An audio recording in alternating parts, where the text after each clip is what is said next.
China, over 2,200 years ago, a boy watches his father's kingdom fall into chaos, wars, betrayal, and blood.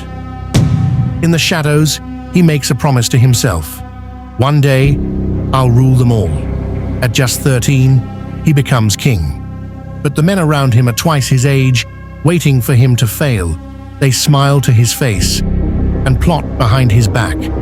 But this boy isn't ordinary. He's ruthless, calculating.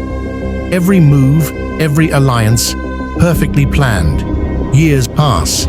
Kingdom by kingdom, he conquers them. Zhao, Chu, Yan, Wei, Han, until one remains.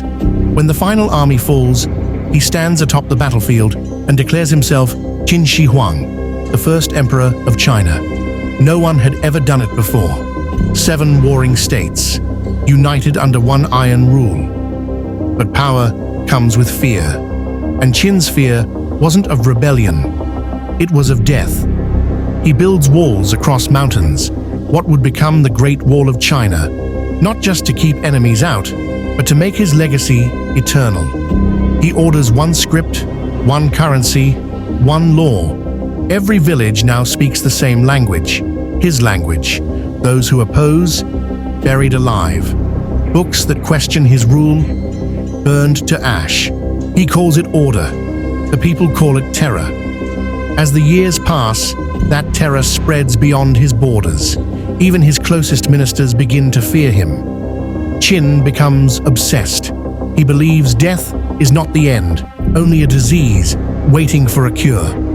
He sends ships filled with thousands to the eastern seas, searching for the elixir of life. Most never return. Alchemists tell him immortality lies in mercury, a liquid metal shiny as silver. He drinks it every day. At first, he feels stronger, more awake, unstoppable. But soon, his mind begins to slip. He sees enemies in shadows, assassins in reflections, and death everywhere he turns. He orders his palaces sealed. He moves only at night. His guards are forbidden to look him in the eye. Even in sleep, his chamber glows with hundreds of candles. But no one dares to speak. His obsession drives him to madness. He dreams of a kingdom beneath the earth, a place where his power will never fade. So he commands the building of a massive tomb, a replica of his empire, guarded by thousands of clay soldiers. The terracotta army, each warrior unique, each face different, each meant to protect him in the afterlife. Hundreds of thousands labor underground. Many never see daylight again. The tomb stretches for miles, rivers of mercury, mountains of bronze, and a ceiling painted with stars. The more he builds, the more he decays. His skin pales, his hands tremble, his mind shatters. In 210 BCE, during a journey to the Eastern Sea, the immortal emperor collapses in his carriage. He dies surrounded by men too afraid to say it.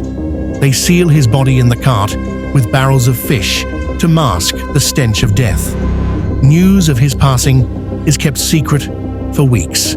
His son is forced onto the throne before the empire even knows.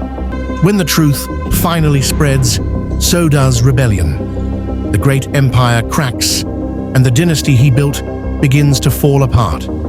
Today, his tomb still lies unopened. Scientists say the mercury levels inside could be deadly. Over 2 millennia later, his empire lies in ruins.